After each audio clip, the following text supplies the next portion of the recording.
ये बदबू और ये आवाजें, ये कौन हंस रहा है माँ? अब ये पड़ोसी ना हमारे थोड़े अलग से है। कहाँ हम शाकाहारी और ये मांस मच्छी खाने वाले। छोड़, तू ध्यान मत दे और गृह प्रवेश कर।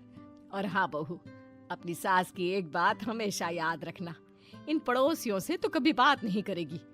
अच्छे लोग नहीं है ये। अपनी सास की ये बात मानेगी ना बेटा? हाँ माँ, जो आपकी मर्जी, मैं उनसे बात नहीं करूंगी। अगले दिन प्रिया अपनी पहली रसोई बनाने रसोई घर में जाती है। ये छोकी बात तो नाक में जा रही है। एक काम करती हूँ, खिड़की खोल देती हूँ। प्रिया खिड़की खोलने जाती है।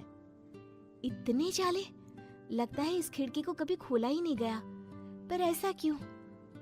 ओह, नॉन वेज की स्मेल आती होगी ना। 2 मिनट के लिए खोल लेती हूँ, फिर बंद कर दूंगी।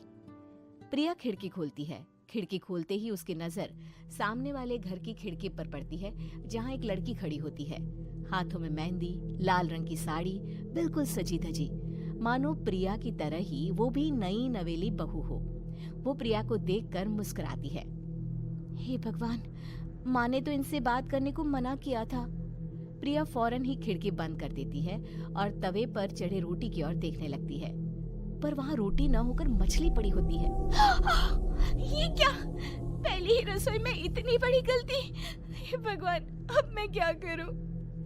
प्रिया बहुत डर जाती है और फौरन रसोई की सफाई करने और फिर सभी के लिए खाना बनाने लग जाती है। जब वो सबको खाना परोसती है, सब तो ठीक है, मैं बेकार में चिंता कर रही थी। हे भगवान, ऐसे ही बस अपनी कृपा बनाए रखना। रात के वक्त जब सब सो रहे होते हैं, तब प्रिया को पायल की आवाज सुनाई देती है, जिससे उसकी आंख खुल जाती है। ये पायल की आवाज कहाँ से आ रही है? प्रिया उठकर उस आवाज के पीछे छत की सीढ़ियों तक जाती है। तभी उसे बच्चे के रोने की आवाज आती है। प्रिया छत पर जाती है तो क्या देखती है?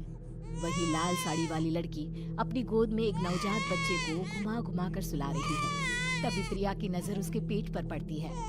ओह गॉड, ये तो प्रेग्नेंट भी है। सुनिए, बच्चा सो नहीं रहा है क्या? मैं कुछ मदद करूं? नहीं नहीं, आपके घर वालों को अच्छा नहीं लगेगा, मैं संभाल लूंगी। स्नेहा की गोद से बच्चा हाथ मारकर प्रिया की गोद में आने को छटपटाने लगता है। दोनों घर अगल बगल में बने होने के कारण प्रिया उस बच्चे को गोद में ले लेती है। प्रिया के पास आते ही वो सो जाता है। बच्चे का वो स्पर्श रात भर प्रिया भूल नहीं पाती और अगली सुबह वो छत पर कपड़े सुखा रही होती है। तभी उसे एक औरत इशारा करके बुलाती है। स्नेहा कह रही थी बाबू तुम्हारी गोद में आते ही सो गया। मैं गौरी, स्नेहा की माँ हूँ। बहू, घर आना, बाबू को खिला भी लेना। शाम को जब घर पर कोई नहीं रहता, बच्चे से मिलने के लिए प्रिया छिपकर अपनी पड़ोसन के घर चली जाती है और कुछ देर बच्चे को खिलाकर वापस लौट आती है। इसके कुछ दिन बाद ही प्रिया को पता चलता है कि वो माँ बनने वाली है। ममता की खुशी का ठिकाना नहीं रहता।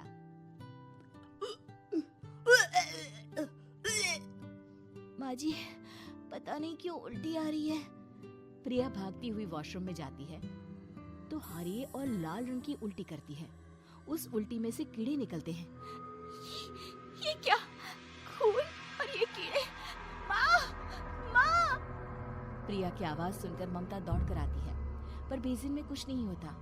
प्रिया हक्की बक्की रह जाती है। ये सब क्या हो रहा है?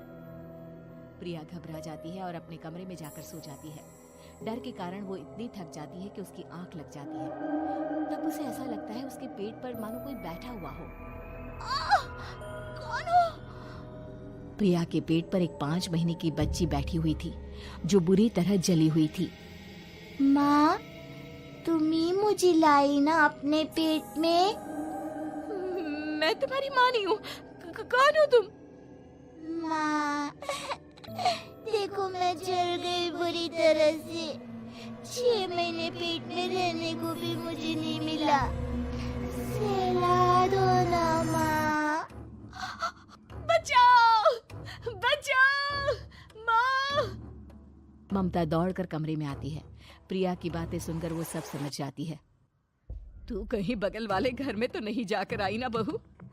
मुझे माफ कर दो, मैं गई थी माँ। उस घर में सब मरे हुए हैं बहू। कई साल पहले स्नेहा उस घर में बहू बनकर आई थी। कुछ ही दिन में वो एक बच्चे को जन्म देने वाली थी। पूरा घर बच्चे के आने की खुशी में खोया था कि एक दिन अचानक उस घर में आग लग गई। सब बुरी तरह जलकर मर गए।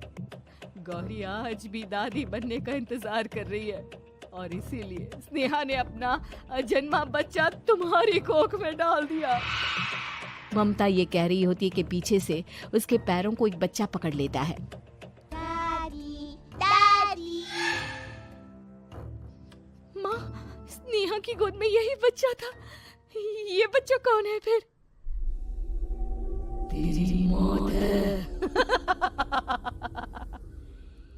तेरी भी दादी। जिस चीज का ममता को डर था वही हो गया।